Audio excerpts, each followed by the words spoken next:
everybody! Na aula de hoje, nós vamos falar de prefixos e sufixos.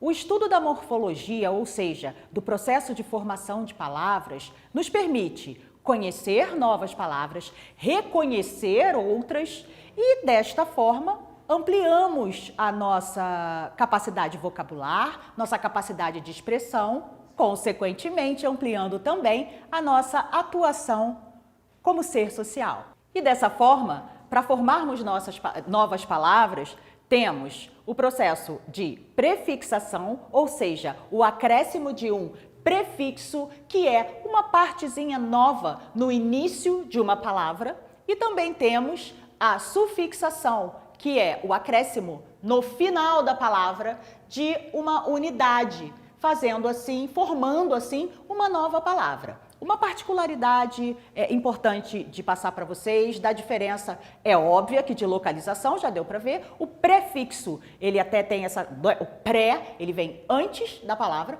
e o sufixo vem depois, isso visualmente fica óbvio, mas uma outra diferença importante é, quando você acrescenta um prefixo, essa unidade antes da palavra, você mantém majoritariamente, normalmente, a classe gramatical dessa palavra. Ou seja, se eu tiver um substantivo e eu acrescentar no início deste substantivo um prefixo, ele seguirá, a nova palavra que se formará, continuará sendo um substantivo.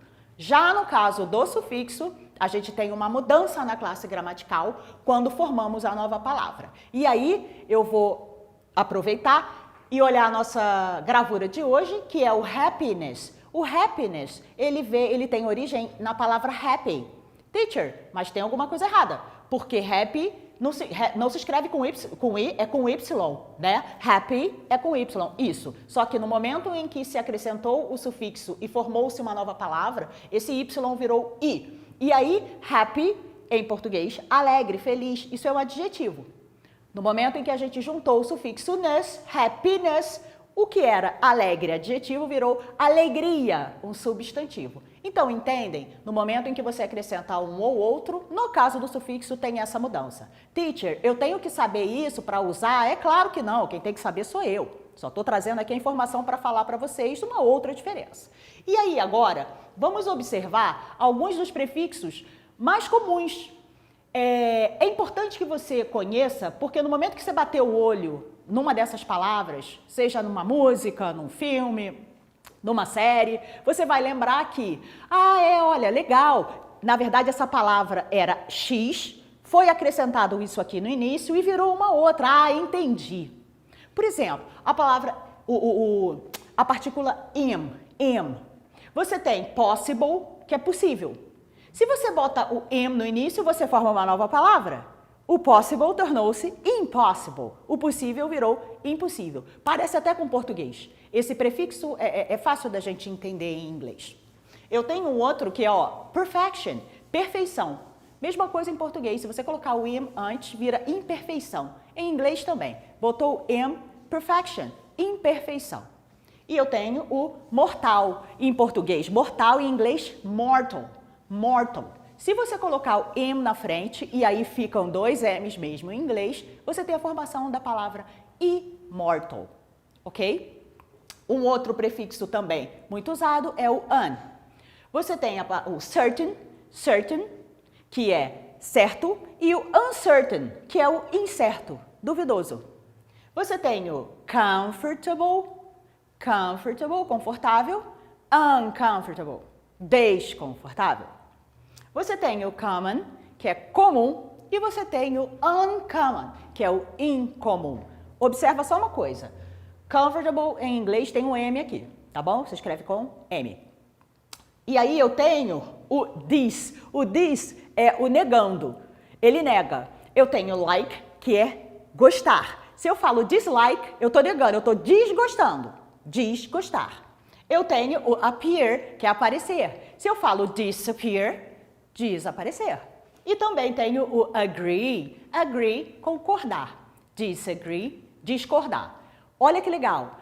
Vamos supor que você já saiba usar a frase I agree with you. Eu concordo com você. A partir desse momento, você também sabe discordar e você vai formar uma nova frase. I disagree with you. Entenderam? É dessa forma que o prefixo vem para aumentar o seu escopo de vocabulário. E aí nós temos um último que eu trouxe, que é o in. Você tem o visible, que é visível, invisible, invisível. Correct, correto, incorrect. Efficient, eficiente, inefficient, não eficiente, ineficiente. Agora, vamos dar uma olhada nas palavras que mudam de classe, né? Que eram substantivo e viram outras. Vamos ver os significados. O happiness a gente já viu. Weak, weak é fraco. Se eu quero dizer fraqueza, eu boto ness no final e weak vira weakness, fraqueza. Thankful, thankful, grato. Se eu quero transformar isso em gratidão, eu boto ness e vira thankfulness, gratidão. Happiness, nós já vimos que é o alegre que virou alegria. Esse outro aqui, ó, ele corta, é o less, menos. Por exemplo, use, uso. Se você botar useless, é porque a coisa ficou sem uso. Ou seja, useless, sem uso. Estou tentando achar uma tradução melhor. Useless, o significado de useless é algo que não tem muita importância. Não se usa mais. Eu tenho também aqui o end. End é fim. Endless, infinito, sem o fim. Worth é valor. Se eu tenho algo que é worthless, something is worthless, essa coisa é sem valor. Ok? E aí, ó, o able e o able, a gente tem isso em português. Seria o ável, evil. Por exemplo, accept, aceitar. Aceitável, em inglês, acceptable. Eu tenho o adore, do verbo adorar, adorable, adorável. E eu também tenho comprehend, seria o comprehend, de compreender, e algo que é compreensível em inglês é comprehensible. Ok? Por fim, temos o ian. Esse é o on. Por exemplo, observação, ação. Então eu tenho, ó, observation, observação. Eu tenho o creation, de criação. E eu tenho action, de ação.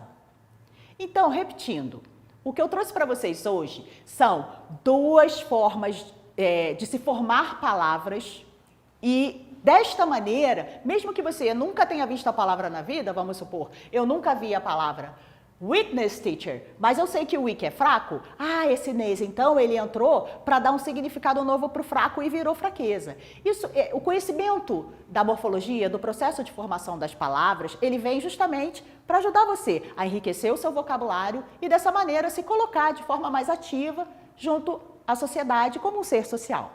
Tá ok? Thank you so much. Bye bye.